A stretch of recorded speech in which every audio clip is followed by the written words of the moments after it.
Seems like old times, having you to walk with. Seems like old times. I'm John Vail, and I'm sitting this morning around the table with some old friends, Michigan City friends, here at Channel 27, and we're looking at and commenting on some movies that were made back in the 1920s.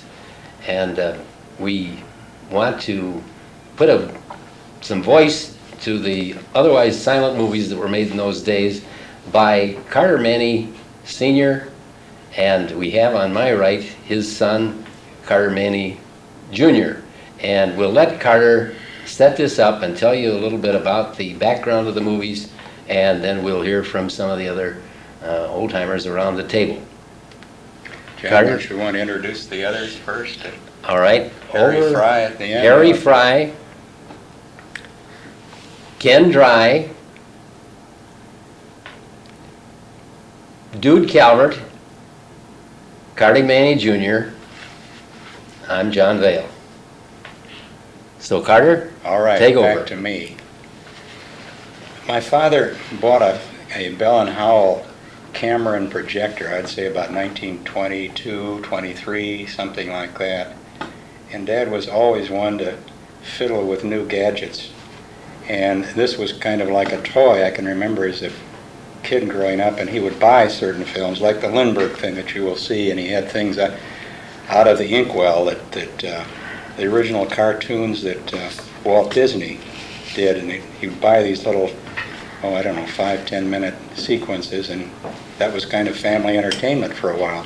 But this camera, Dad used in several different ways, and you'll see things in the business and the sand company and the real estate things that my grandfather did around town, and then various other activities. And there are tons more of family things that are not in here, fortunately.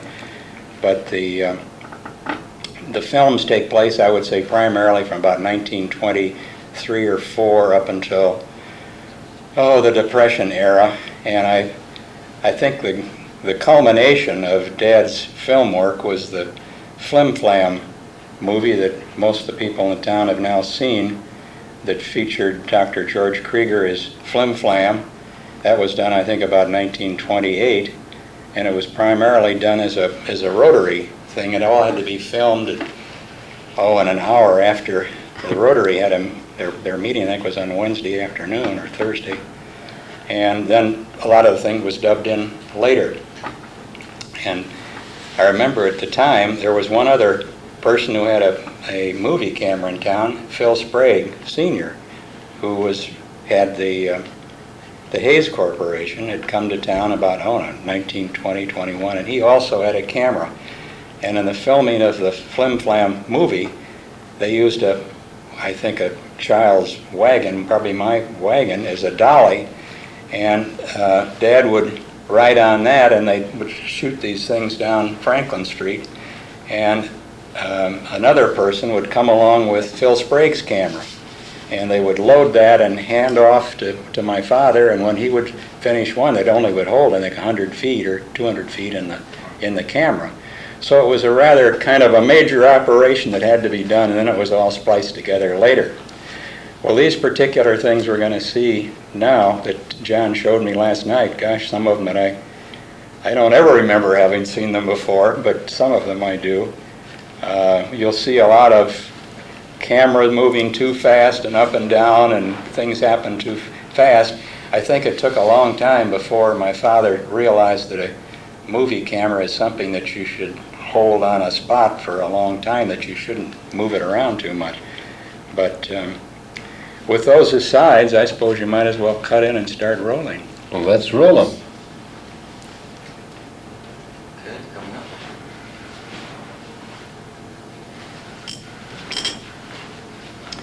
Oh, this is the Lindbergh film that Dad bought, that just happens to be in one of the other, but look at the young man, 25 years old, 1927. A few years ago, I visited his grave on the island of Maui, on the Hawaiian Islands. He was kind of a hero. But, gee, his war record was too bad that he was one of the America Firsters and upset Franklin Roosevelt, so he was never really used in the war. Now we're at something, this is going out to Long Beach with sleds, towed behind a car. And this is looking down from the Long Beach Country Club out onto the first green, a toboggan slide that they had, and they had it all iced. You can see how far out they could go. I was too young. My father would never let me get on the thing, but it was fun to watch. But the people of that generation, people like the Barbara Vail and Charlotte Rogers, later married Bill Kennefick, it was that generation that was that were the kids out here, high school and early college age, that were on that toboggan. The kids my age were over on the roadway. You'll see some of those in another shot, where they iced the road coming down from that water tower hill. That's still the tobogganing, but not in the chute. This is my father and my dog Pete, a fox terrier. I don't know where that was taken. I don't recognize the background. Fire in Michigan City, and I don't remember where it was.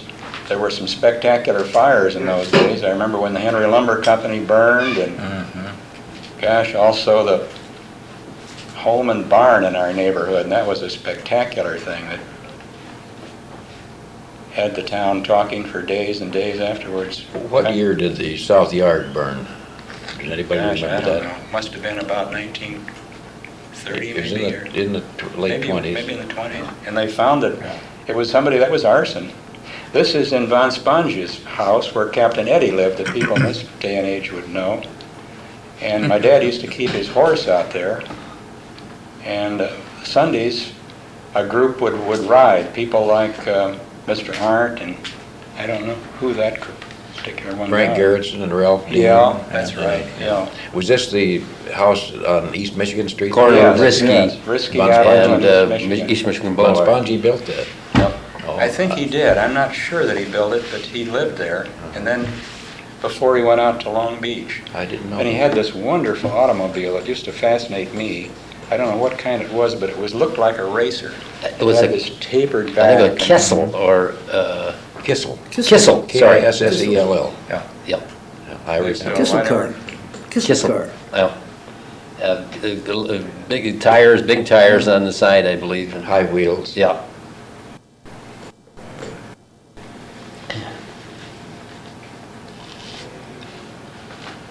Well, that's my grandmother and me briefly coming out of our front door. And this, I think, is the operation of washing down Hilltop, which is behind the Sheridan Beach Hotel.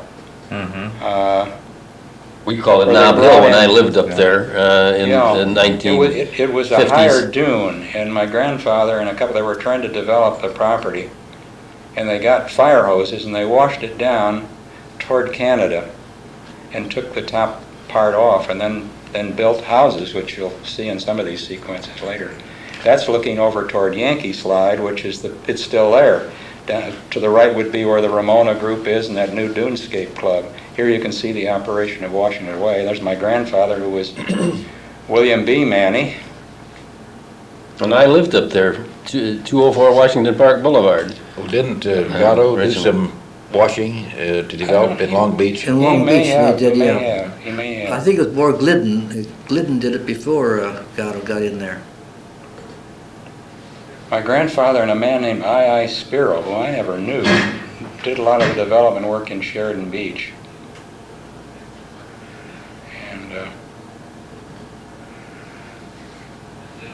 I think we're looking, there's Martin Krieger's house. It's still standing. And The log cabin? I live in that log cabin. This, already we're into the building of the Yankee Slide Tourist Camp, which was another one of my grandfather's interests, and it Where the stood waterworks- right behind the waterworks, Yeah. where the filtration plant is today, and where I guess there was a baseball diamond in your day, wasn't it, Bill? Yeah, East- yeah. East of the That's right. Armory, between the Armory and Yeah, yeah, it was kind of Yankee tucked Slide. in behind the waterworks. And this was about 1920, 728, somewhere in there. They also had some individual cabins in Yeah, there, there I were think. individual Yeah. cabins, and you'd come in mainly for the night, and the attraction was, of course, the beach. J.K. Gray managed it for a while. There's my grandfather again. That's right, Mr. Gray was the manager. What are we looking at here? Boy, I don't know.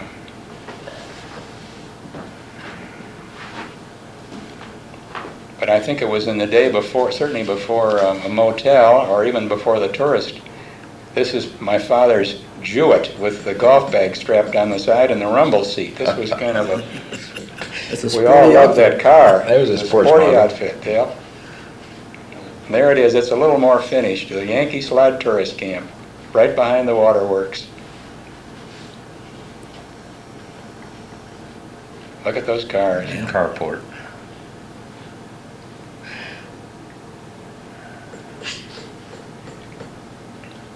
Be interesting to know what makes they were. Yeah, Essex, Rio, a lot of Model Ts. Essex maybe? And the car we had, which is shown in there in a couple of them, was an air-cooled Franklin, a touring car. Yeah. There's one burning up. Yeah. There's the Franklin. Yeah, That was that's the the Franklin, yeah. yeah. that was the Air-cooled. sand company's car, and there's my grandfather.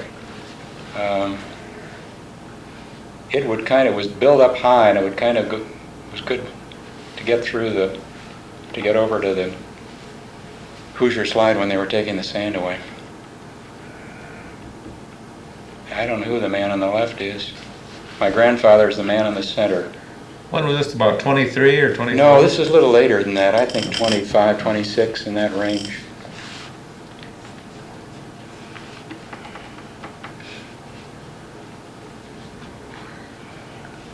Grandfather again, that's the same people.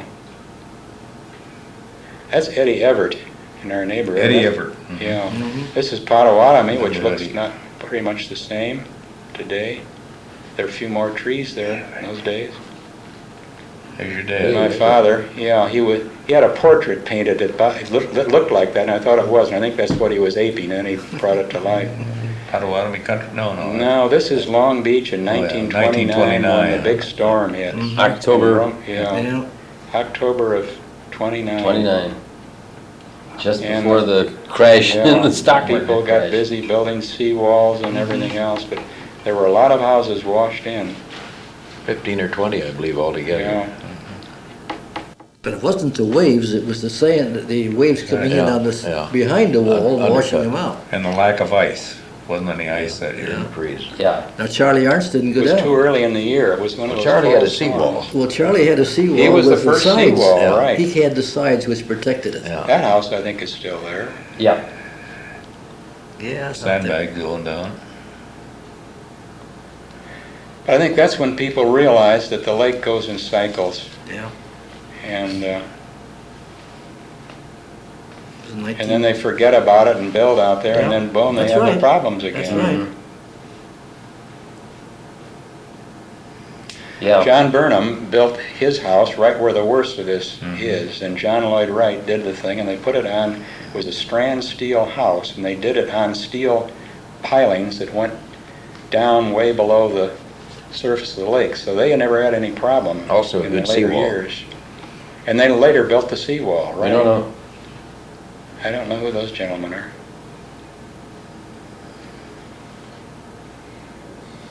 There's one really upset. Yeah, Well, that was Bankers Row right along there. yeah. It stopped 25. Because his house rolled over up there. Yeah. Now, this is Charlie Arndt's house, and you're right on Seawall on the side. Right, and this Lee Kerrigan had the log cabin, and then your uncle, Truce Vail, was the... Here's was his Yeah. problem. The water got in behind the seawall, and because there was no protection on the side, Right. he was protected in front of his house, but they were sandbagging it away Right. all night. It looks like it could have been Owen Reed. He had a hat like that. Yeah. I bet that's who it is. That was a miserable day. weather-wise. It went on for about a week. This didn't lady it? is interesting. Her name was Sarah Maxon. And if you want to pause a second, Hold I'll it a tell you second. just a little bit about her, because she had some connections here in Michigan City that I think are rather interesting. She, as a young woman, she'd married very young. I think she was only 16 or 17. And she married a man who considerably older, who was a dentist in both in New Buffalo, I think, and Three Oaks. Union Pier. Union Pier. Yeah, just east of New Buffalo, between New Buffalo. Sherman Maxon. And they had a house in Lakeside where my father used to keep his horse. They had a kind of a farm property there. And Sarah had been in light opera or something, and she was a voice teacher, and my mother had her as a voice teacher during the 20s. And when they started the School of Fine Arts, when Catherine Spaulding at that point, Catherine Barker had married Howard Spaulding, she gave the money to buy or to set them up, and they first were in the Warren building, up on the top of Dr. Warren's Red Apple Hotel. I can remember going there with your sister. I was maybe like 7 or 8 years old, and they had Emery Shepard running a little theater up there, and that was all part of the School of Fine Arts, and they had people come in with voice lessons and so forth. And That was Goldie's brother. Right. Right. It was so successful, and also what started this was Sarah Maxon was the manager. She was the director of the school, and it was so successful that they got Catherine Spaulding to buy the George Rogers house. What is it? It's still standing on Washington Street. And they moved the School of Fine Arts there, and they had painting, they had they tried to get the music teachers, and up until the Depression, most of them did teach there, and they would give a part of their fees for teaching went to maintain the school. Of course, Mrs. Spaulding was the major benefactor, but Sarah Maxon was the one that ran it, this rather distinguished-looking blonde lady you saw. And she and Dr. Maxon were divorced, and she later married Grant Wood, the famous American painter. And I think she's one of the notable people of the time in this city. And my mother and I are the other people in that picture. Could have been about 1927, something like that. My dad was quite a dude at that point with his derby. He was commuting to Chicago, and up until the Depression hit, and he was Charleston. This is the Charleston, and these girls are daughters of Fred Reamer, who came here, and I told the other gentleman a little bit earlier, if you wanted to stop a second here and talk about the Reamers, were part of this group that came to, after Mr. Barker died, before my day, but maybe, Dude, you would remember, the Haskell and Barker Car Company was in a critical shape when John Barker died, and the First National Bank, who was managing his estate, brought in this team from, I've forgotten, General American Tank Car or something. Maybe Pep would know, but it was the Champ Carey and Charles Little, whom they called Shug, and Fred Reamer. And these men were so much in demand and had done such a good job that the Pullman Company in Chicago bought the Haskell and Barker Car Company to acquire this management. And Little and Champ Carey went to Chicago and took over the management there.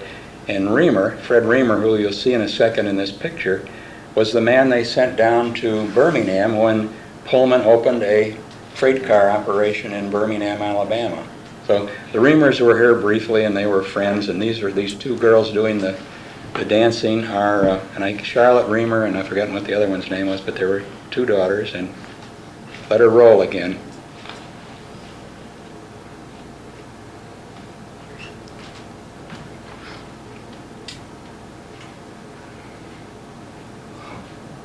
Oh no. There they are.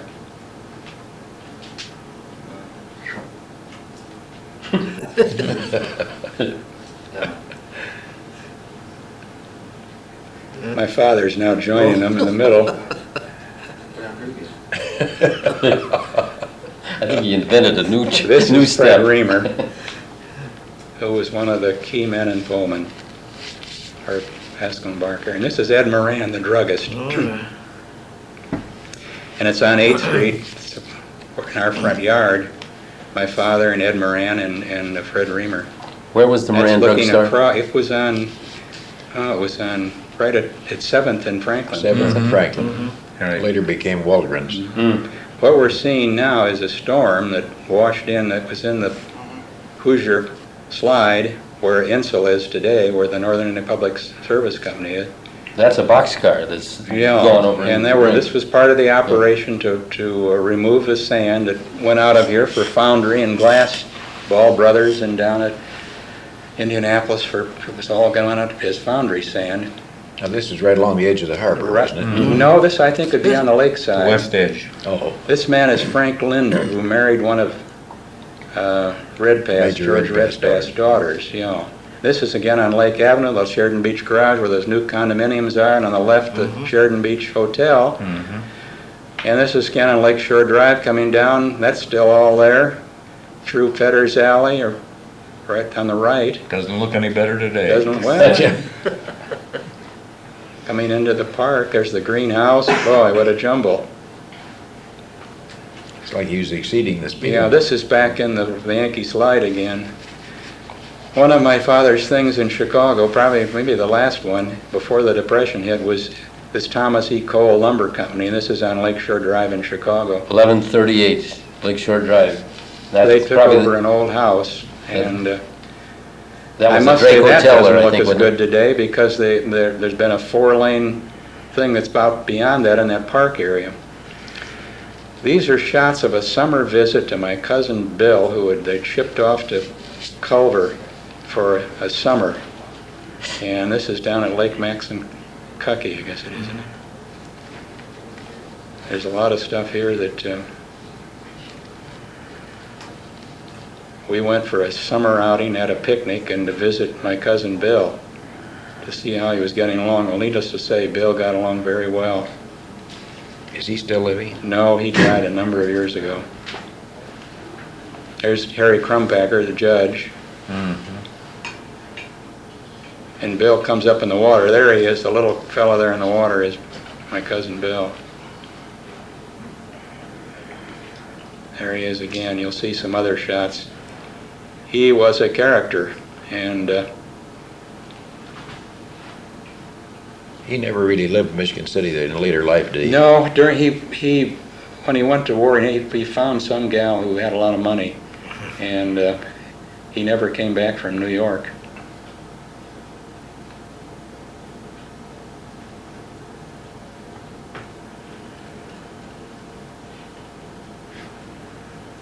Boat races, I guess, there. The older boys were. This is Mel Henry, and I don't know who the other one got her. Oh, I'm not sure who that is. Their house was across the street. You can see how it was in their first. This is another Henry, no relation, Thelma Henry, that lived next door to us in our first house where I was born on Dewey Street. Her father was a parcel postman. Her aunt was Mrs. Weaver, you know, the truant officer. Her mother and Mrs. Who is this, Carter? This is Thelma Henry. Oh, that's She the same married lady. a musician named Thomas, and I've forgotten what his first name is, but he wrote some popular pieces that danced music during the 20s, and they lived in Chicago, and she was out here visiting. That's what those are. These are home sites, I think, probably out there where the Angston, they owned the house, Von Spongy's house for a while. I think, where the horses were before, and where Captain Eddie was in later years, and they developed a tract of land, forgotten what they called it, and it was some Pleasant Ridge. Pleasant Ridge. Pleasant Ridge, yeah. They were doing the kind of things that you did, Harry. This is Jim Cullen, the real estate man, and my grandfather with his hat tipped up on the edge. My grandfather started out here. He was in I think the third graduating class from high school. In fact, his aunt was in the very first class, in 1873. You can see from the dapper appearance of the grandfather where Carter got his Yeah, fire. yeah. My dad, Where his you know. hat at an angle. This is the house people where I in the live first- here. That's 200 first Lake house. Avenue.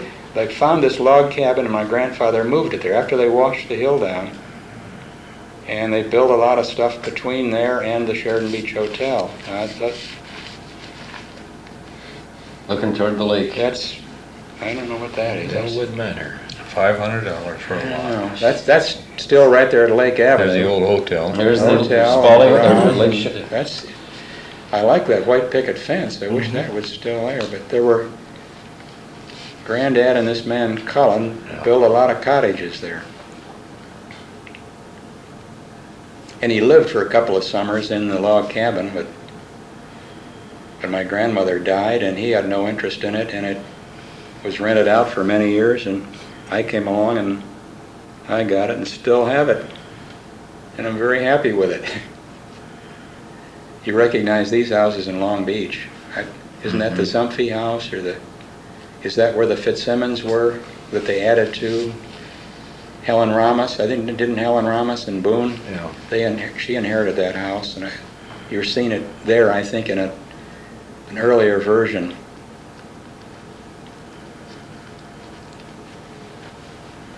I don't know who that is.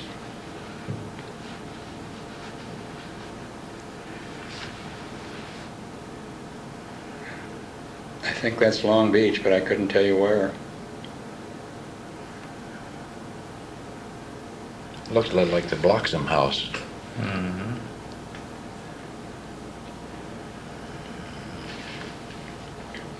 My grandfather started out as he was the freight agent for Monon Railroad. Oh, here's a house that you would recognize. Yeah, that's my Uncle Truesdell Vail's house.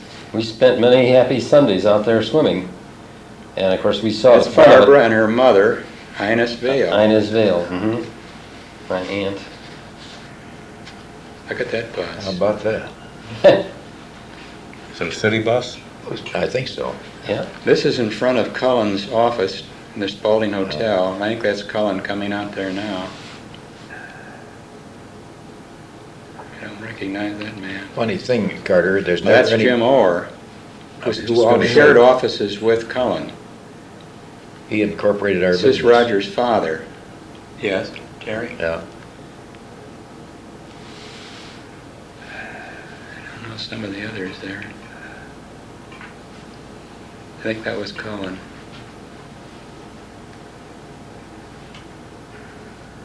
And they would flood the area down there for ice skating beyond the Roman plunge, and they'd have that toboggan run where, I don't know why these are kind of mixed from the earlier scene, but it's the same kind of thing. Now, this is the road, you thought.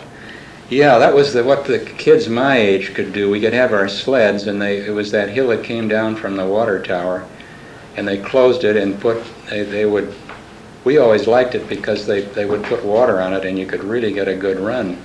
Although this doesn't look like it right now, but this is looking down toward the town hall that was built later, and the Roman plunge swimming pool.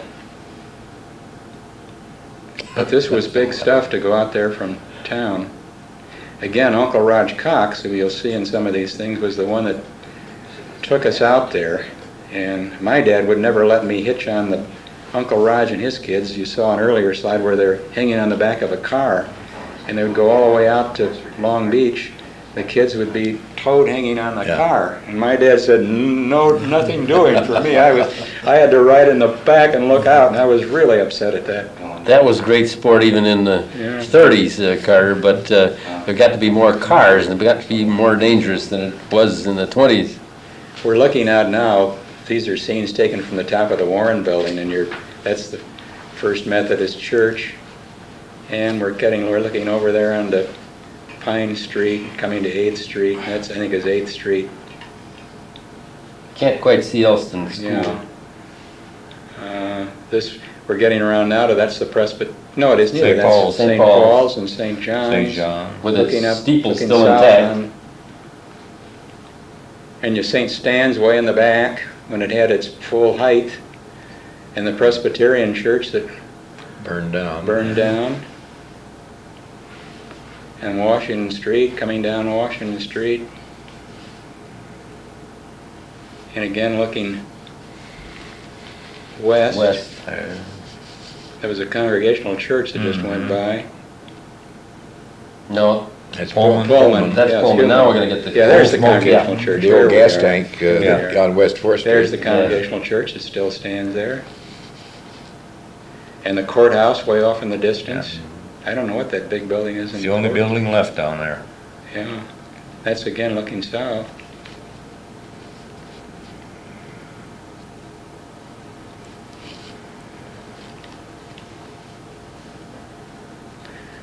Nate That's Rosenberg. Val Bowes and Nate Rosenberg, and I think they're up there on the top of the Warren Building. Valois, right? They called Bowes? him Val. That BOWES. was the Welcome Arch that was right at 7th Street. You can see the hotel in the background on the right, the Trinity. Brinkman Building and Trinity Church. That arch was nice, wasn't it?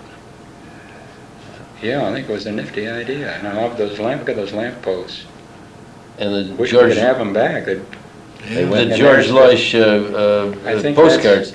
That must be 8th Street, the filling station on the left, and Wallerstein's. yeah, and this is the front of the Warren Building right after it was built. Montgomery Ward eventually moved in there, as I recall, on the first floor. And Warren Furniture. Val Bowes rented. That's right, Val they Bowes. ran a Yeah, furniture that's right. store there before the... Well, that was the Red Apple Hotel originally, wasn't it? Wasn't that what it's called? Yes. I think they had a hotel and they ran it. Yeah. They had, Dr. Warren had his clinic up high there Second, third someplace. floor. I think some of the top floors was the Red Apple, wasn't it?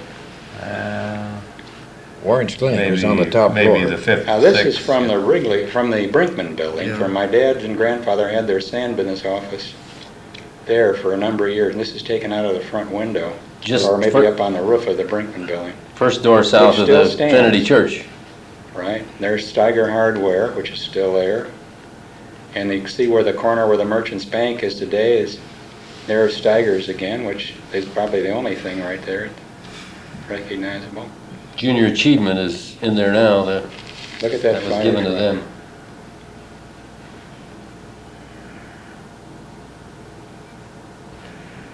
Yeah, it's probably right about where we are, right? No, it isn't. We're in the next block, aren't we, where we're making this broadcast?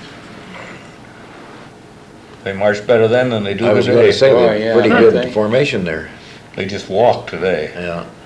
You know, I think in a way it was kind of the peak in some respects for Michigan City. Certainly that downtown looked awfully vital.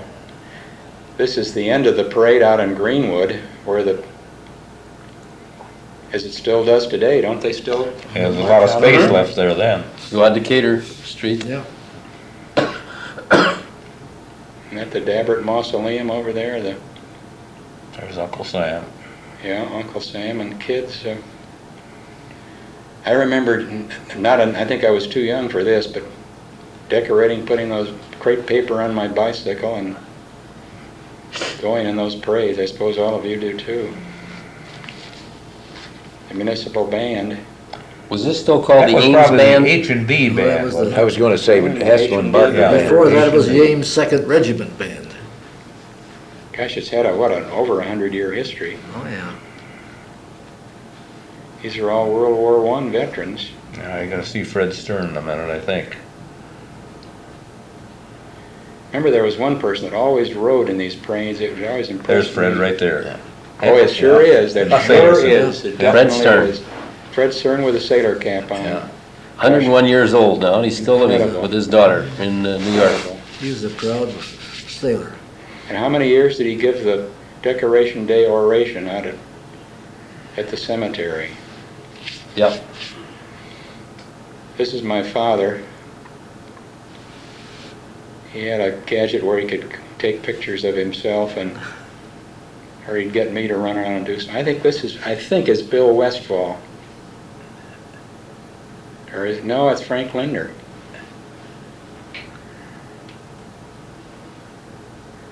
Yeah, I'm not sure. Anyway, it's either one of those two men.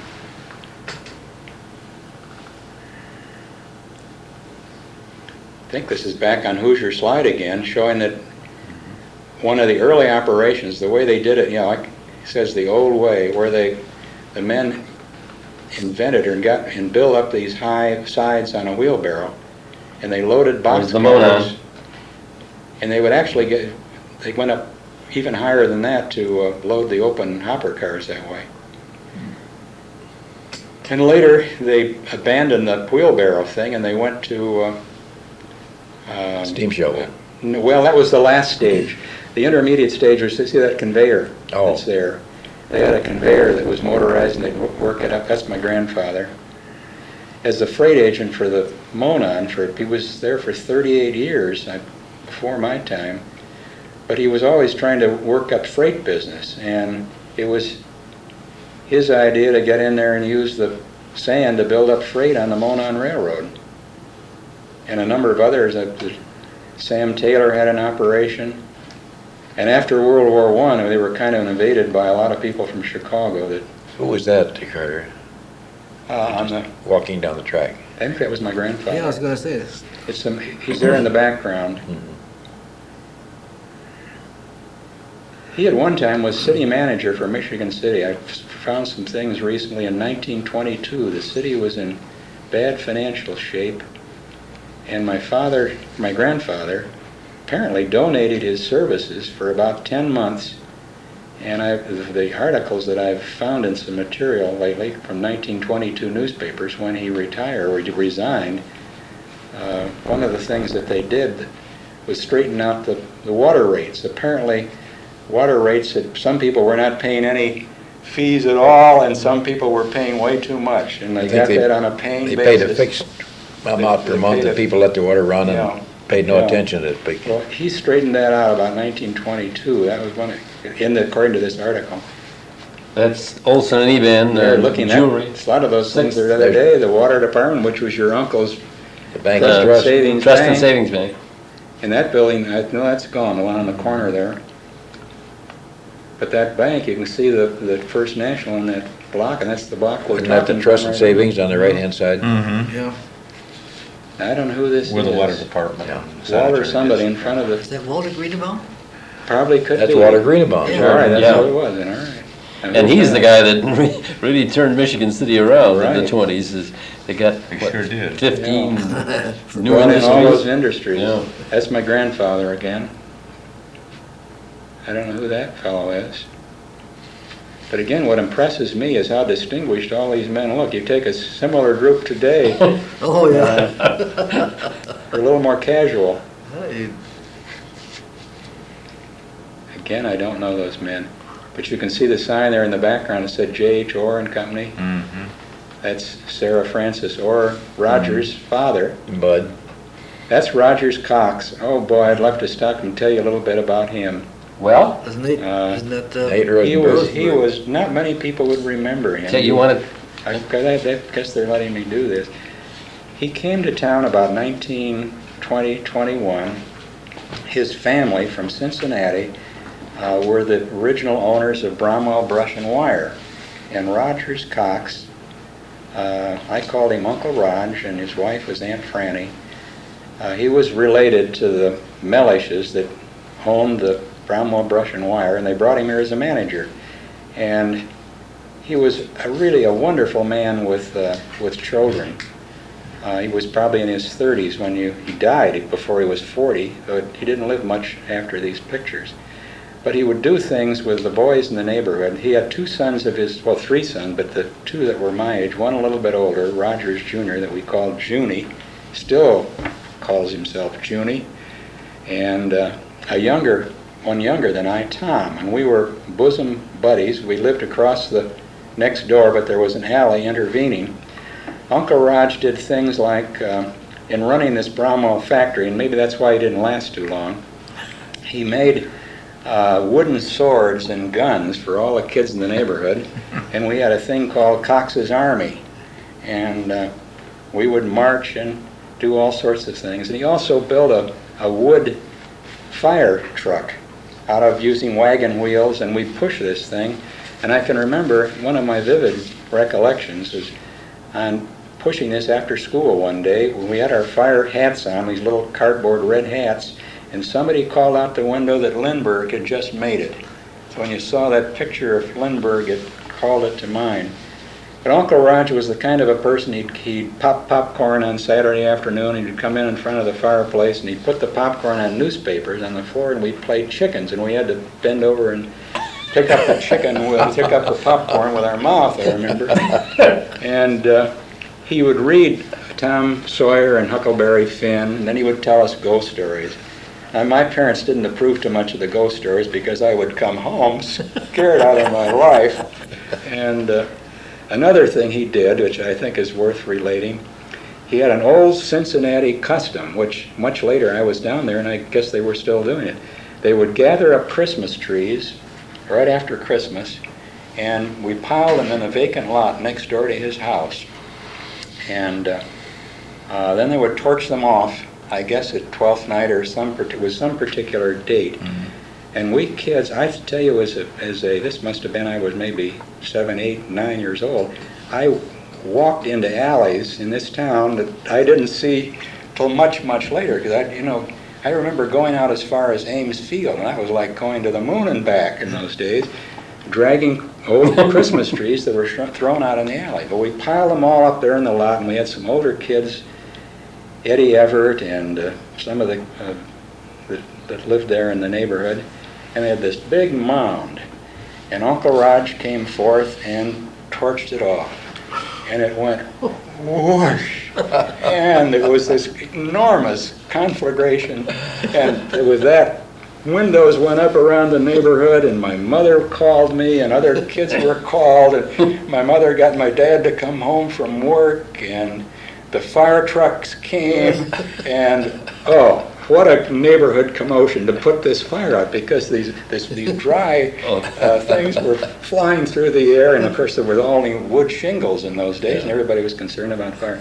So that was Uncle Raj, and he was a wonderful man, and gosh, I would like to write a book about him. He was so good.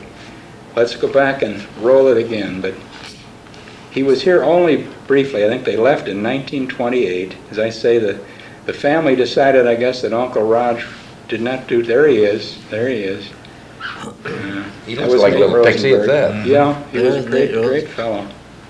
And this is Joe Bisbee, who was really another kind person to the Boy Scouts and everything. Oh, Managed what a wonderful man. Smith Brothers Cough Drop Factory. Smith Brothers Cough Drop Factory.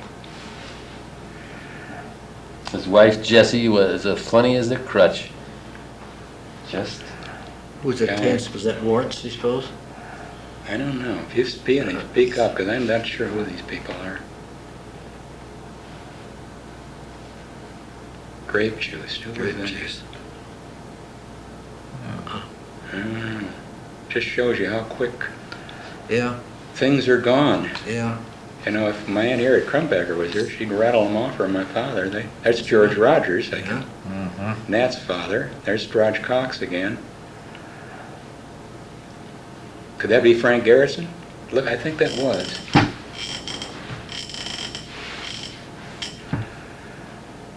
Yeah, I think that's Frank Garrison. Yeah, it that's is. His. Right. Was the merchant That's made up bank in Martin Carpin. This next one that just came by here. Was the Merchants Bank in another building before it was on the corner of 6th? Must have been, because that was fairly late. Al Henry, A.J. Senior, that had the lumber company, the original founder of the lumber company. I'm not sure who that is. Not either. Blinks. Dr. Blinks.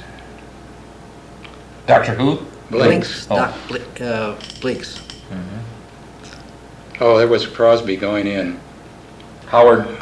Crosby.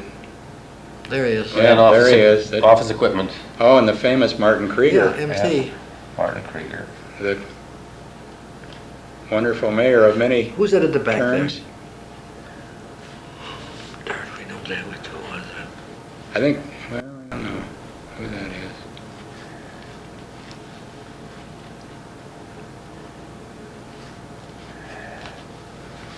Yeah, but missed that hotel. That was really quite a place, wasn't it? Yes, it was. Sure was. It was a nice building. And my grandfather was that one. Oh, Major There Redpath. he is. Oh boy, look at him.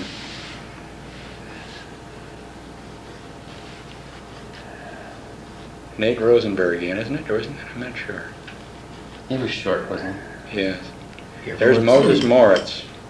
Your father said that Major Redpath got his commission because he was in the War of Roses and got hit in the rear end with a rose. He loved to talk about Frankly, it. he never had a commission. No, it was just honorary.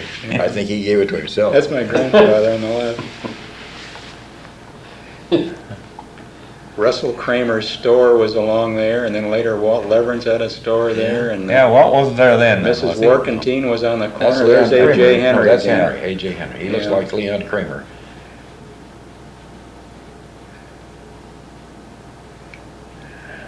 There's Martin Krieger again. Yeah.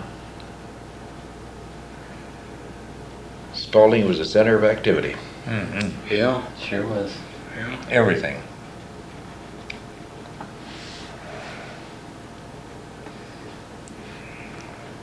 Too bad we couldn't save it, huh? Yeah. It That would have was- been there for 1,000 years if that they was had. one of That the was big really mistakes. built. Yeah. They had an awful time tearing Major it down. Redpathing. Oh, there's Ernie Messner. Here's Ernie. YMCA secretary. Yeah. I don't know who Leo. Leo is. Leo. I don't know him. It's familiar too. This man Mr. Balvin and Katz, so he must have been the one that ran the movie Been the theater. movie Who would man, that right. be? No. Oh, that's Frank Wentland, who was the city clerk for many, many years. That's my grandfather's house. It's now the Red Cross headquarters at the corner of Spring and 8th Street, Team and wagon there. looking toward Franklin. And the libraries are on the right. Now the Cultural Center.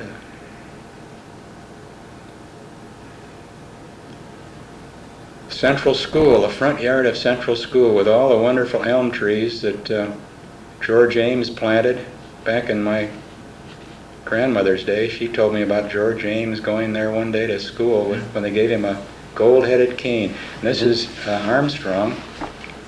Dorothy, Dorothy Armstrong was the kindergarten teacher. And it's my kindergarten class, and of course my father is out there getting this Halloween outfit. My grandmother and grandfather Barnes had moved to California at that point, and they sent me this Chinese outfit from Chinatown in San Francisco. I'm the leader, because I had that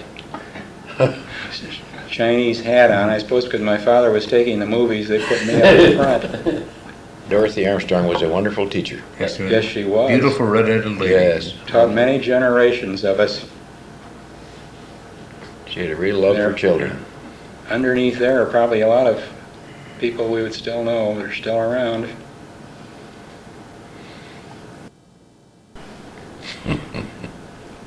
But that yard, it was such a wonderful yard. There's the old Central School, which was, I guess, the last one on that site. There were a couple of predecessors that burned. I've got the swinging doors from the boys' restroom in the There's barn. the library, and you can see across the way. What was the old principal down there? Grigger, Benjamin Grigger? Grigger. Ben Grigger. McGregor. Pat's grandfather. Oh, he was a tough one. I think George This Ames was a had. biplane that was circling over the city, and They would have, film must have been cheap in those days. they had At the barnstormers. polls in 1924. Now, where would that be? It's a voting poll. Why would he take something like that? Ah, that looks like the Buick showroom, which is at 10th Street, where there's a gosh, Wolf Brothers.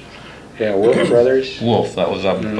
up 10th. That's Joe 10th and and who? Franklin. Art, Wolf. 10th Art and Wolf, Franklin, yeah.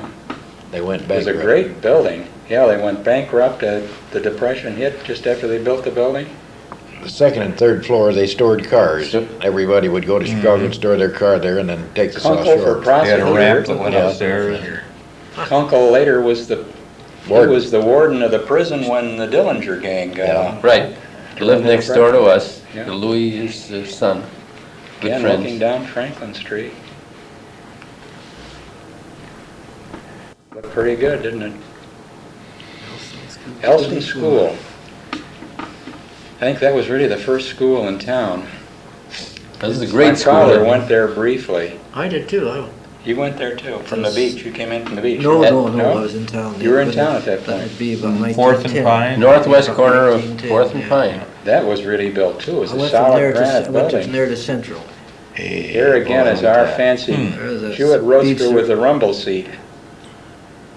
I don't know who that is driving it. That's the old Franklin, the air-cooled Franklin, and my father with my fox terrier, Pete. Now, where was that picture taken? That's in our backyard. On East On 8th Street? East 8th. These are in the backyard too, Riley Storm, 1928. yeah. Lois. Lois Riley and Mark Storin. This is Franny Faulkner, who was up in Pete, Oming, tall, thin fellow that had the drugstore. I don't know who some of the other two men are. A lot of cigarette smoking then. Cigars, mostly. The guy, maybe That's the Clarence ladies. Sweeney. Yeah, Sweeney. I don't think the ladies smoke Lois anything. Storin and Agnes Publicly. Oming, No, I don't think women smoked in And, those days. Mary Except publicly. Sweeney, Mark Storin, my mother, and I don't know these two men, and the last one is Harriet Riley, who was a Yeah. school There's teacher, Pete. and Pete Pete Oming. Mother, and this is Bert Henry, the son of A.J. And I think that is Mel and Loie, they were sisters, and Agnes Oming, who had the dress shop, who married Pete, Mark. and Mark Mark. Storin. There he is again. There. Harriet Riley behind them, yeah. Who was that? I don't know, they were beaux of Harriet's, I think, Harriet Riley. One of them was anyway, and maybe Franny Faulkner, and I don't remember their names. Franny Faulkner moved away. Her father was the publisher of the Dispatch newspaper. There she is, that's Franny I Faulkner. never thought about that. Wonder where she did go. She went down and she's been back here. She lived came in back Albany, for a I while. think. Huh? They She moved. came back and actually took It's over. hard to that believe hall. that these people ever got old, isn't it? Yeah. When you look at them now. All right, this is a football game at Gillfield, Gillfield.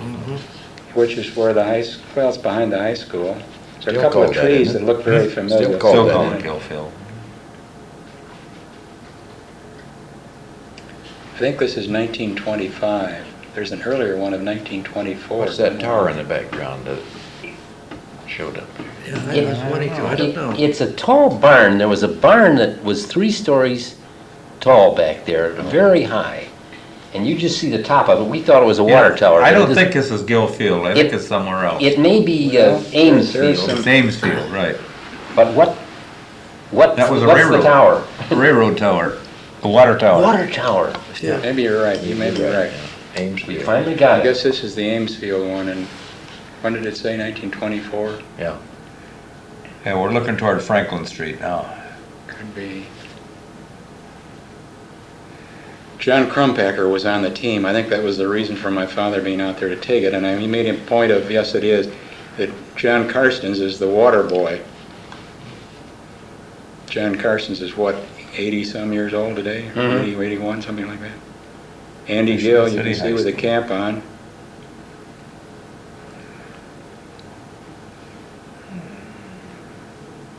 Yeah. There's See the the water. water That's the water boy, that's John Carstens. Boy, they look so young and little, don't they? Yeah. Think of how the football players look today. Essex. 1924. I don't remember this, too. Chained and handcuffed, driving 5 days, no stops, no sleep. Well, that's certainly an accomplishment. Look at those disc wheels. Yeah. All kinds of publicity stunts like that. And Yeah. the predecessor to Essex 6. the dance marathons and the Flagpole setters. And didn't they have a tight wire walker go across Franklin Franklin Street? Street. Yeah, one Uh, time. Yeah, where that arch was, I thought. Cowboy Yeah. Sealy. Somewhere along here, there's a shot of Mel Henry with a baby carriage with, we always called him Little Bert, but Bert the Third Yeah. goes by here in a flash, the Tivoli, There's a little nostalgia. Louis Stone, and Scaramouche. I don't remember. Is that the Spalding Cafe? Mm-hmm. No, that was No, the Tivoli. Tivoli Cafe, right next door. Oh, to yeah, the that- Tivoli Theater. Conrad? And And Joe that was Arrett. Joe Arrett. Yeah. Conrad before that. Yeah. Vine, wasn't Vine in there too? this is Mel Henry with little going by.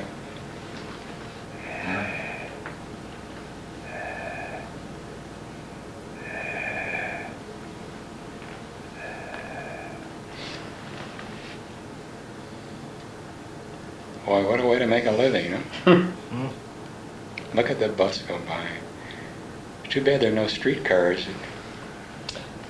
This is a family affair with the Crumpackers. Judge Crumpacker. Bring on the turkey. Nancy the maid. Showing off the turkey. I don't know why I needed all this Looks footage like on kind of a there. scrawny turkey.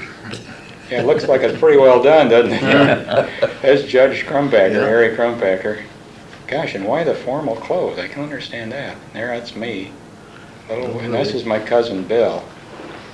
Billy Manny? Yes, Billy Manny, who's quite a character. Ukulele. That's Billy. Yeah. And this is John Crumpacker, who Yeah. is still alive, and he was an admiral in the Navy. And my mother, he went to Annapolis. This is my step-grandmother, my grandfather's second wife, Lulu Moore Finley Manny, and this is Helen Crumpacker, who's still living. Lives in My Valparaiso. grandfather, she's not in Florida now with her daughter. My grandfather and Harriet Crumpacker. And my father, Who's that? That's Calvert, That's his dad. a pop. Boy, What's afterwards. left of the That's turkey. good. Before and after. Gosh, huh? we had great times, I tell you. This is Potawatomi again. And all of a sudden, my dog Pete.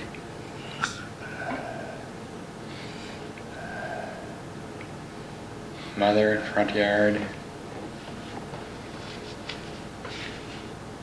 Look at that hat. Going over to get in the Jewett. This is Milk Henry coming out of their house, which is still there on 8th Street. 8th Street. You know, and that's her sister, I think, Harriet. Yeah, that's Harriet Riley, who taught school many years in Chicago. Now, is that you? That's me. Oh, and these are relatives from California, Kimball relatives that came to visit. That's Potawatomi. Again, the That golf bridge is course still there. Front tee there at Potawatomi. Look at those wonderful trees. Beautiful that trees. Most of them are gone. John, your father was instrumental in founding Potawatomi out there in 1909. You ought to talk about that. Well, we had some great times. Every 4th of July, we'd go up there on the first tee and they'd shoot. There's Prof. He was the Shoot 'em first off. president, wasn't he, John? Prof. Yeah. Parsons. Wasn't he the first president? First president, Stop yeah. in a minute and talk about Prof. Parsons, who was a wonderful man here in the city. I think you all had him in school. Ken, you yeah. and We I did. Yeah, I did. Accounting. I did. Very hard of He hearing loved to play. He was hard of hearing, and Yes. you could get by with murder in his the office, classroom. you We'd know. talk. And we got him at kind of the end of his career. But he was a marvelous man and a great golfer. A and great was golfer and the a great coach fisherman. of the golf team. Golf coach, Yeah. yeah. And his wife, Josie, made these wonderful, there are two things I can remember that people did in town, and they would do them specially, and you, as a favor to their friends, and you would buy them. She did pickles, and they were, thin little things, but they were like nothing you can buy today. But every summer, you'd send over, and Josie would do a batch of these pickles for you, just like Pep's in-laws would do the springly at Christmas time. Those were my two wonderful things to get Mrs. Dabbert those wonderful white Christmas cookies at Christmas time. Well, that's enough about Prof. Parsons, but he was out there at Potawatomi. You saw a brief shot of him, and he coached the golf team, I think, right up into, the time he retired must have been about 1938, 39, somewhere in there. I was in high school about 1918, and Daddy Parsons was the principal there then. Oh, is He that had so? been the geography teacher, and not too well liked. He was quite a taskmaster, but he finally took over not the superintendent, but whatever you call it, anyway, head of the high school there. But when the armistice was signed, The next day, some of the kids secreted some guns in their pockets so they could celebrate, see. Well, they searched the kids when they went to school. They'd got about a half a dozen guns with blanks in them, you know. And when I left school that day, here was Daddy out of those little verandas on the Elston High School. Here he was shooting those guns, bang, bang. Celebrating the armistice all by himself. You know, I think everyone our age in Mexico City has stories about Daddy Parsons. And one of my favorites is that my dad sold him cars for many years. And we always kept a separate set of keys for Daddy Parsons' car because we know that maybe today or the day after tomorrow, he's going to lose the key. So we'd get a call and we'd have to go out and pick him up. Are we gonna roll again? Still at Potawatomi. John, you ought to tell about how your father got this. Wasn't it Martin Krieger's farmland or something, and they founded Potawatomi? Probably, I think Martin Krieger owned most of the east side of Michigan There City. he is, right there. That's Daddy Parsons and Josie, his wife. Yeah. I always had about a 20-degree cant when he walked, just about. Well, Potawatomi, of course, backed up Why don't we to, stop it a minute and tell about it? all right. The earlier club was someplace else. Maybe you can tell where that was. I can't tell that much about it. Of course, I wasn't born until 1922. But when they put in the second 9 out there, they, of course, had to move a lot of ground, and it backed up to the old Indian camping ground around Marquette Spring there. And they found a lot of arrowheads because they, I suppose, while they were camping and waiting to trade with, there's a fellow had a cabin over in Memorial Park, and he traded with the Indians, and so they gathered there periodically and probably did quite a bit of shooting right around there. So there was a real gold mine of arrowheads. That was the second, when they put in the second 9.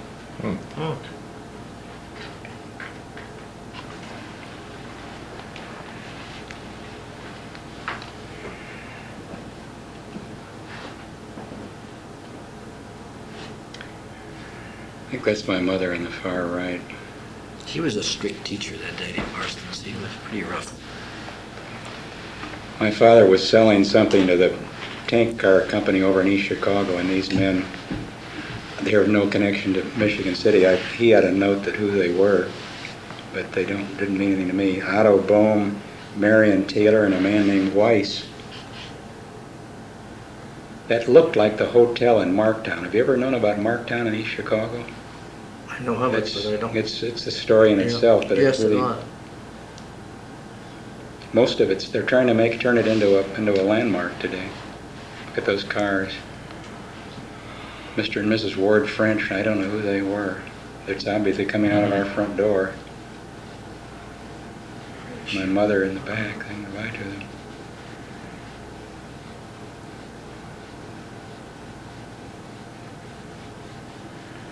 Left that in there for the hat. Yeah, Some of yeah, those look at were those real. hats in the My car. mother, That's Eddie Everts and me, my policeman's outfit. Who's that? Yeah. That's not Bert Henry. Oh, that. No, that's That- me. Oh, That's Carter. Now this is the one at Gill Field. yeah, this is I got it Gilfield. mixed up with the other one. This is Gill Field, and you'll see a little bit here later. You'll see these. I'm not sure the tree is still there, but I well remember it into my time, and it's where Andy Gill, where they buried his ashes. And there was I hope it's still there. There was a little monument to him, having been the football coach here for a number of years, and coached everything else beside football, baseball, basketball, everything, before they got so specialized. Dude, you'd remember about those. Oh, about 1918, yeah. Did you play in the band, dude? No, I never played in the band. Now, when is this, looking over. I was 25? looking toward Lafayette Street, I'm pretty sure. It's still an athletic even the field team for the high marched. school. Both teams. Be interesting to know who that was. Yeah, you could probably figure it out if you look back on the records of And an 1925.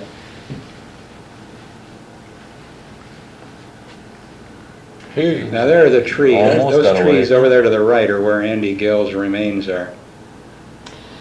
not much protection. They've got helmets on, but it doesn't look to me like they've got any much shoulder Well, pads or anything else. Cut. Here's Uncle Raj again. He had this wonderful place down at the beach before he moved his log cabin, which Lee Kerrigan later bought after Raj left town. But we had wonderful times down there. He'd take us out on the beach in the night and we'd look up at the stars. There's your Uncle True's house. Mm-hmm. And the Rogers house, I think, next door. That was Banker's Row. Yeah. It's just before the art house, which was to the north of. Now, some of those went in Yeah, that's 1929. the section that went in, you Yeah. know. I think this is taken before. These things are kind of all out of sequence. Because Raj Cox left here in 28, yeah.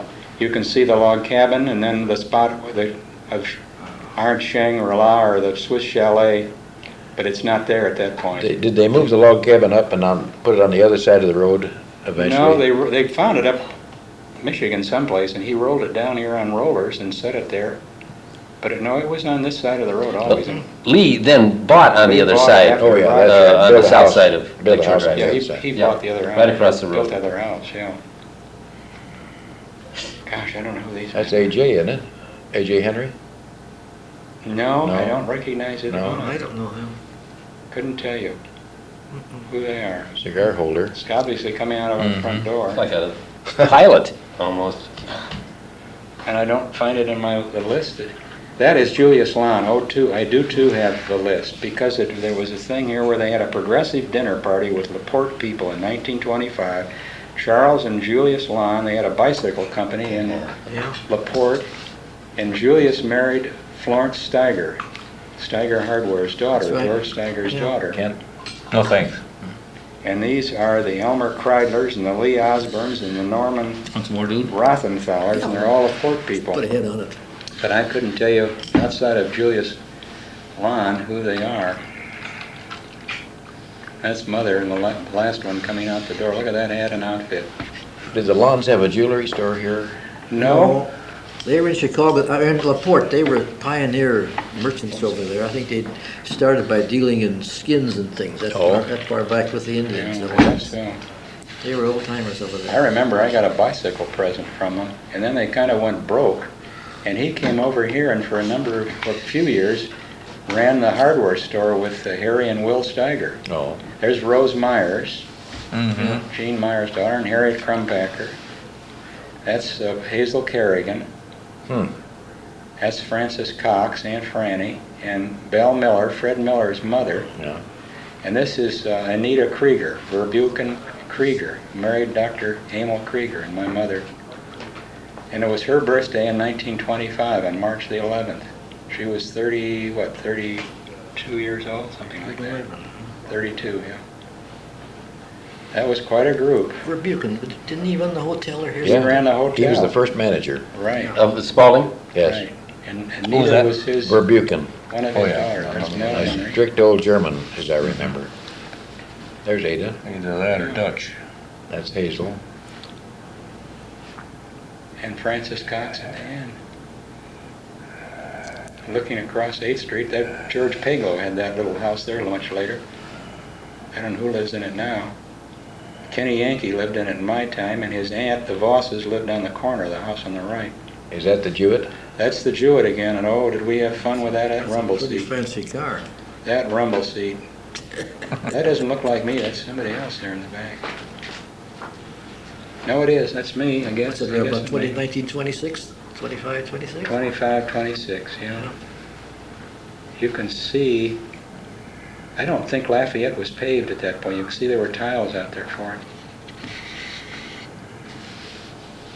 I'm assuming that's 8th. Eighth Yeah, there's the Street, yeah. library. Yeah, it is. Down There's my 8th Street, grandfather's yeah. house coming up at the corner where the Red Cross is today. All those beautiful elms, too. Yeah.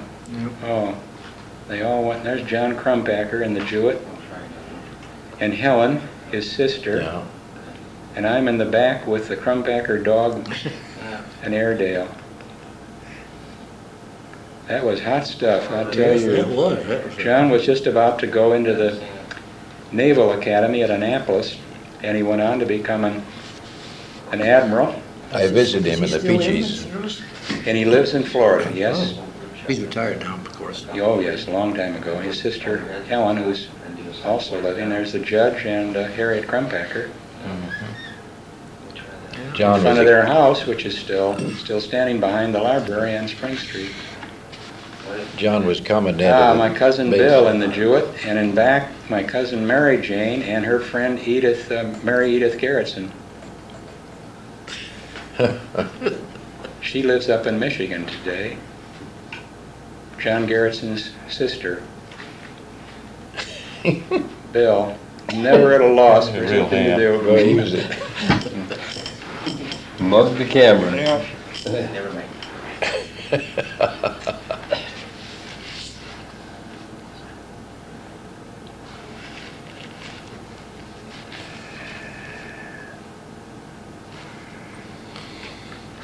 Boys Week Parade. Remember, they used to have Boys Day and Girls Day Parade. You can see the Trinity Rectory there in that one shot. Look at Franklin Street with the streetcar tracks and the interurban tracks. There's three lights, street lamps. Yeah, those wonderful street Boy. lamps. And the building that just burned there where Waldron's was, and Yeah. it's vacant a lot today. Too bad. Nice building.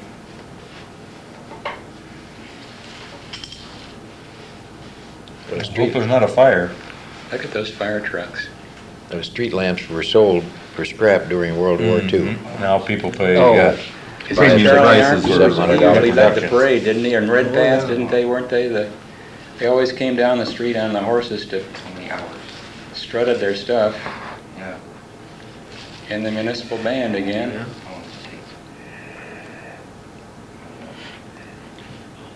That's sounds just cool. I think these are taken out of the Brinkman Building window, and that Brinkman Building is still there. Lasco Furs were in there for a long time. Look at those kids march.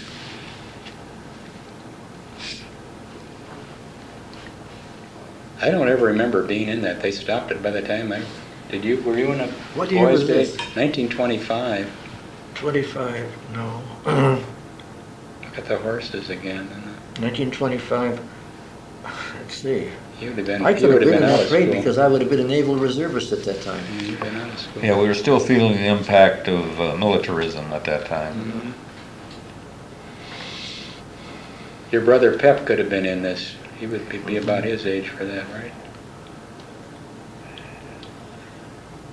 Look at the pony cart.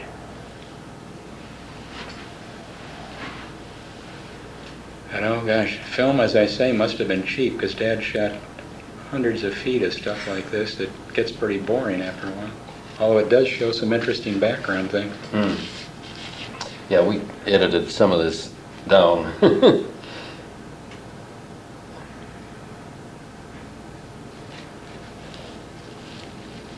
Boy Scouts. Gee, one part's going one Everybody's way, going one both. part's going the other way. There's the Naval Reserve Unit.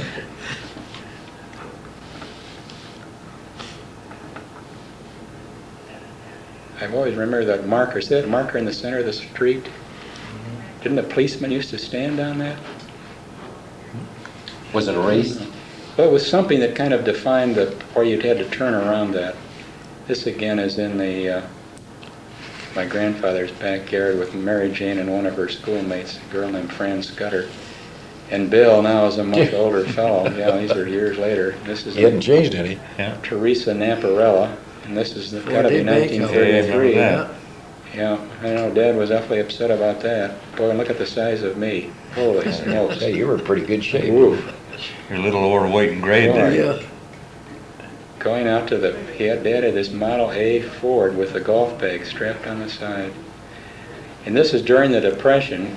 He was appointed receiver for the old Cabernet Company, and this is where Dwyer Products is today. When they got it going again, Dad, operating for the court, sold it to, they found this man in Chicago that was interested in buying it, and I think they sold it for a huge sum of $35,000 to Larry Dwyer. Here come the principals, Fred Bosey and John Fenton. I don't know who the lady is. That was the old, now currently, the old Royal Metal Plant, was that it? No, the No. Royal Metal Plant No. is over in the distance. in the east on That was at Carroll, John Fent. On isn't Carroll, it? yeah. Well, no, Yeah, Royal is on Carroll. That's just still like it just today. John Fent and Fred Bosey, Fred was the superintendent and John was the kind of the office manager. Bill Manny, huh? That's my dad. Now you're looking at Royal Meadow off in the Yeah. distance.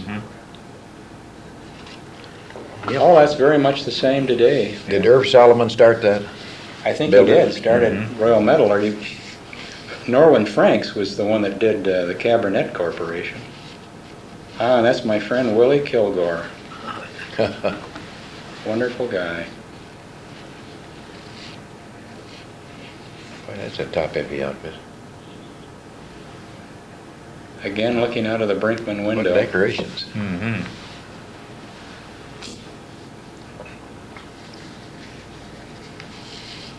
Got the people out, didn't it? sure Sure did. did. I think it was shorter then. They marched north and down the Michigan Looked like they Boulevard. marched up and then marched back again. Yeah, those buildings are still, that looks very Yeah. much the same today. Yeah, there's, Yeah.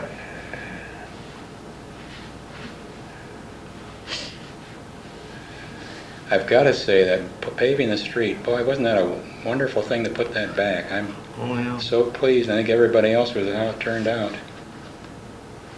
The downtown hasn't looked as good. That was a stinker to Many, walk many on years. those brick pavements. though. Yeah, it's really, They were rough. well, I think the way it is today, I think what was done last year is a wonderful thing. That was, I think that whoever did it, the mayor and so forth, there's my friend Willie again.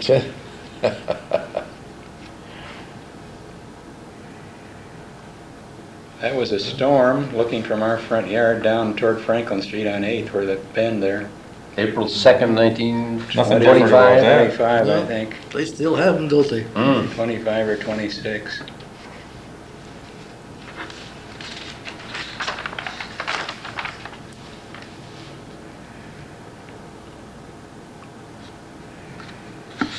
That's the backyard. Oh boy, and why are we putting all that footage? That's the old Franklin car that would go in any kind of weather. It was air cooled, didn't have to worry about it freezing. That's Eddie Everett's out shoveling. Look at the bobsled behind it, Oh, yeah. which is wonderful, I think. Was that a milk delivery I thing? think Sanitary Dairy for many years, they kept their horses and their wagons and their bobsleds much longer than anybody else. On 10th Street there. Yeah. The 300 block. Yeah. There you can see, I think, the interurban. It must have just parked and waited for the parade to go by.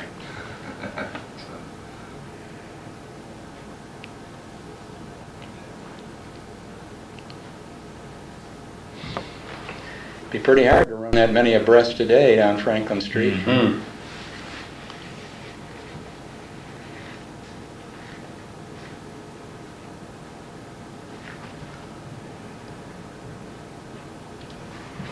Oh, I can remember doing this to my bike, Oh, putting yeah. that crepe paper around the wheels. Is that the Naval Reserve unit? I don't know. What Gosh, I year remember- are we talking here? I think this is 1925, wasn't it? Didn't it say, it said there on the flash under war, Boys' Day Parade, 1925, I think. Or was it Decoration? It looked like Decoration Day, but I'm not sure.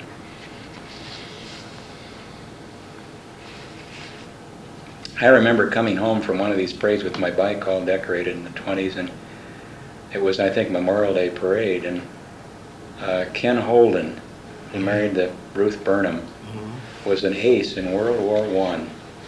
And they never got him to talk much, but this particular morning, my father got him reminiscing about his time with the Lafayette Escadrille, and He flew with France. Rickenbacker. He flew, yeah, with Rickenbacker. And he was an ace. He had 5 planes to his credit. And he was telling about Frank the Balloon Buster, the famous man that would shoot up these observation balloons. And I tell you, it was a real experience for me to hear Ken Holden. Later, Ken, they moved up to Harbert, Michigan, and they were neighbors of Carl Sandburg. And Sandburg, I know, read his Lincoln biography, the Holdens. He'd come over there at night and they'd have a few drinks and they'd go on to the wee hours of the morning.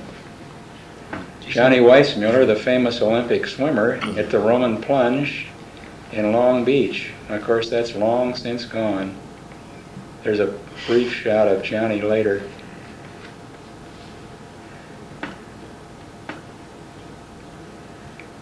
White pants.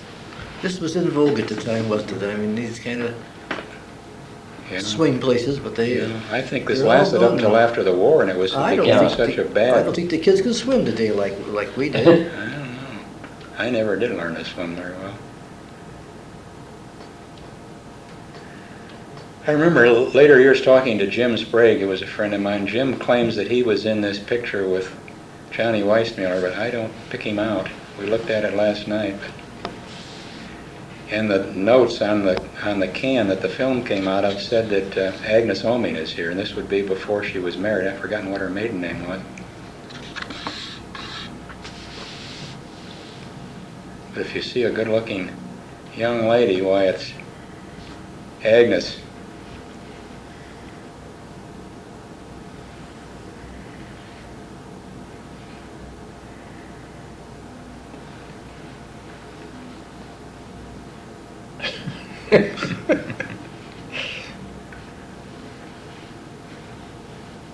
Why couldn't they have this out there again?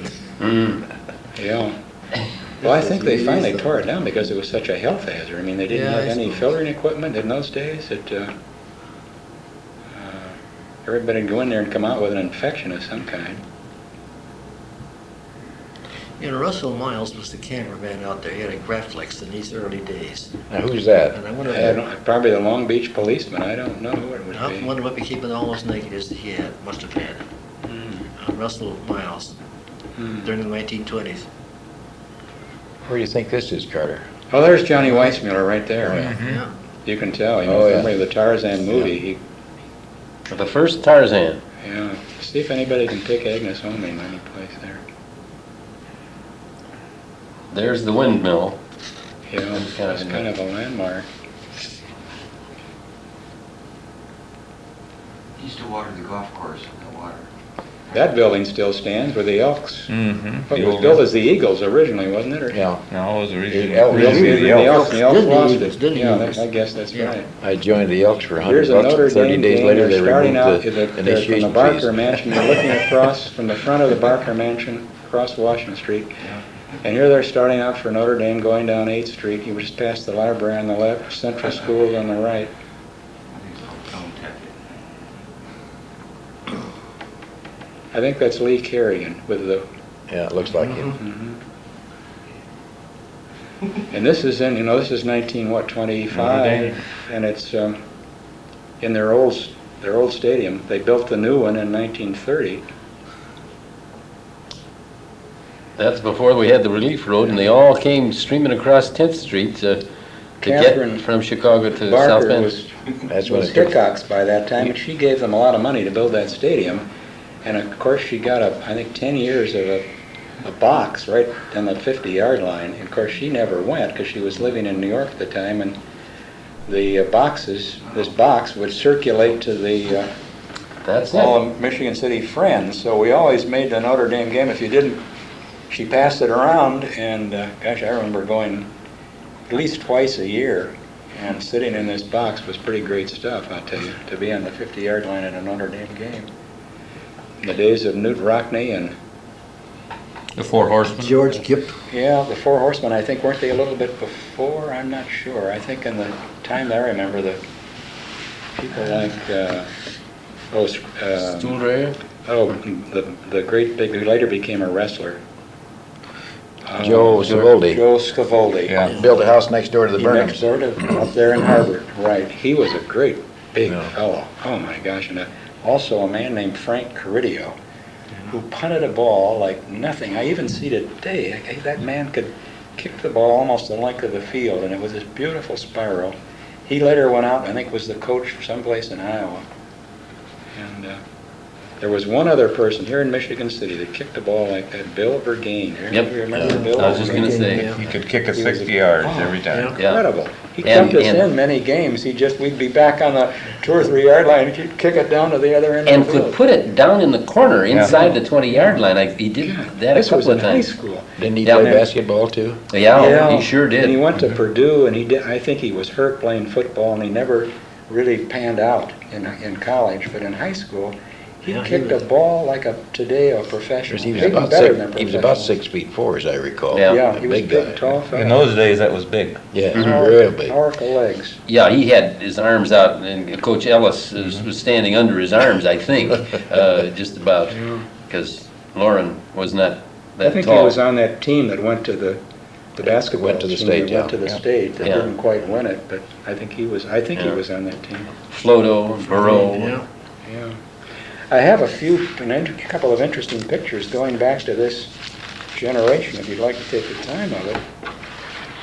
I think some of you people would know them, but I don't know whether you can focus in on that or not, but it's a group of men about 1926, it's dated August 30th, 1926, in my grandfather's dining room.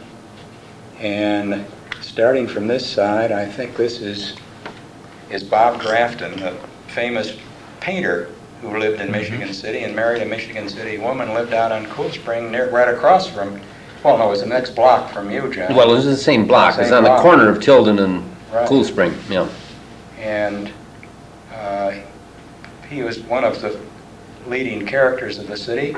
And next is Joe Bisbee, who came to town. He was connected with the Smith Brothers in Poughkeepsie, New York, where they had their other plant. And he opened the Smith Brothers factory here in Michigan City, their branch. And he married Jesse. Porter. And it was his second marriage. His first wife died. And then they went back to Poughkeepsie. And this is Sam Larson, that I don't know much about. Sam was in the lumber business, one of the He originators. was also a city councilman for some time, But, too. he was one of the He big lived lumber on dealers here. on Earl Road. Next to Joe Bisbee, I think. Yeah, he- on right the- next He was also interested in the steamship company and was a vice president of the company that owned the Eastland when it capsized. Walter Greenbaum was connected with Yes, that, too. Right? Next to him is John Kerrigan. Many of you knew Dr. Jack Kerrigan, his son. There were 3 generations of Kerrigans, 3 Johns, as a matter of fact. And this is John. This is my father, my grandfather, and again Judge Crumpacker. And then my favorite person that I've done so much talking about, Uncle Rogers M. Cox. And your yeah, I guess we can see that. Maybe I can point to it this way. Yeah, I can work backwards. Right there. That's Raj Cox and Harry Crumpacker. I got to go backward. And your uncle, Truesdell Vail, here, that started this Michigan City Trust and Savings Bank, that's now where the water department is. And this is T.C. Thomas Carlin Mullen, who was also, a famous Michigan City person. This man here at the end, many you could tell about him. Dude and Harry, he was kind of your generation. Yes, Tom was probably one of the most civic-minded people that you ever knew. He practiced law only so he could afford to be a leading booster, and was on the park board for years. And I think fact, his all the- father, wasn't his father along with Dr. Rogers, they were the earliest physicians in town. Dr. Kerrigan came along a little bit later. As a matter of fact, Yeah. I think he came here right out of medical school but I think the doctor that brought my father, I think, was Dr. Rogers, but Dr. Mullen, who was Tom Mullen's father, was one of those early physicians. And here's another picture that I think is kind of interesting. It's kind of a fun thing. It shows what can we get in on that one? I've talked about Uncle Raj Cox, and he was all of this group were fun-loving people. And this is a costume party out in the factory, Bromwell Brush and Wire, which is still there. And I bet if you went back and looked at this room, you'd still find it. And here is Raj Cox, Uncle Raj, this big fellow right here with a big straw lady's hat on. And next to him is Mildred Henry and Wallace Barker, the son of Mrs. Norton Barker that, did so many things for the city, lived out there in Barker Road, where isn't there a conservancy there? Yeah. Yeah, I think Their farm. Well, this was her son, Wally, who became a vice president of Pullman in Chicago. And Harv Rogers, Ed Moran, the druggist, Bert Henry, the lumberman, the son of A.J. that we talked about before, Harry Crumpacker here with a wig on, the judge. And this is Tom Ringo's mother, Alberta Least. And this lady is Marjorie Barker, Wally's sister.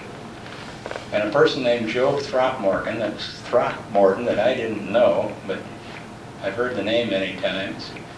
And Lois Storn, that married Mark Storn. Thelma Ledbetter, whose father was a doctor and real estate man here in town. With my dad. With your dad. Yeah. They developed that whole Ledbetter and Vail section out Right. there in South Franklin. And her brother is here in the front row, John Ledbetter, and his wife Gladys. And we've talked about Ken Holden, the ace from World War I. This is he, who had a mint farm up in Three Oaks. And Ruth Burnham Holden, his wife. Henry Sales, I remember, he appears in many of these things. He worked for and lived over the garage of the Coxes on 8th Street. Let's see who some of these are. This is Paul Kerrigan. My mother behind the cup. My father over here with a turban. Franny Cox, who was giving the party. Harriet Crumpacker. Oh, here's Tom Ringo's father, Walter B. Ringo. I think this is before they were married. Joe Ringo, who is called. Harriet Riley. And Lucille Kerrigan, who died just a couple of years ago at age, I think, 103, something like that. She lived longer than any of these people. And, who is this one? That is Ed Moran's wife. She was a sister of Ken Holden. This is Grace Kerrigan. You can see she has her hat pulled down. She was the one that had problems with her eyes, and she didn't want that flash in her eye. Well, I guess that covers it. It's kind of a fun thing that they did in those days with parties. I don't know if they still do those kinds of things anymore or not, but they had a fun time in those days. There weren't as many distractions. I guess that's true. People had more time to do Guess things that's like true. this. And as I say, Uncle Raj Cox, the Mellish, has finally decided that he wasn't doing a very good job with Bromwell. And the poor man, he left in 1928. He went to Oberlin, Ohio. And as I say, it was the saddest day of my life to lose my two friends next door. And then he died about 1930, 31 as a very, very young man. Had a heart problem and gone. But he was certainly great while he was going. I don't know. I think that's about it. Is anybody else? What about it, fellas? Well, let's put I've done most of the talking. Let's put January 5th, 1991 on the record that this group decided to got together to sit down and do a little reminiscing with the Carter Manny films as home movies as a springboard.